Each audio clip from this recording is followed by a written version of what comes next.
ជំរាបសួរបងប្អូនទាំងអស់គ្នាពេលនេះខ្ញុំកំពុងនៅហាង AMC សាខា3.1ដែលបងប្អូនបានដឹងហើយថាកាលពីមុនយើងបានផ្លាស់ប្ដូរទៅទីតាំងថ្មីបណ្ដោះអាសន្នដើម្បីជួសជុលនិងកែលម្អឡើងវិញនៅពេលនេះយើងបានត្រឡប់មកទីតាំងចាស់របស់យើងវិញហើយតោះចូលទៅមើលខាងក្នុងទាំងអស់គ្នាហាង AMC របស់យើងមានទីតាំងធំទូលាយងាយស្រួលសម្រាប់បងមកទិញទំនិញ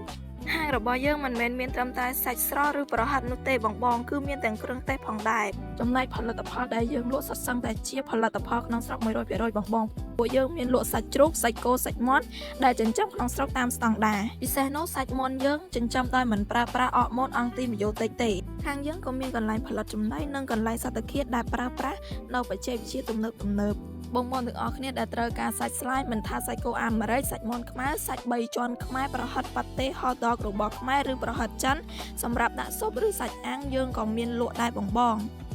ដែលមានទីតាំងនៅម្ដុំផ្លូវ371ឬធ្វើដំណើរកាត់ទីនេះបងអាចមកទិញទំនិញដល់ទីតាំងបានបងដែលមានទីតាំងនៅប្រឆិតនឹងអគារវឌ្ឍនៈផ្លូវ371អរគុណជម្រាបលាបង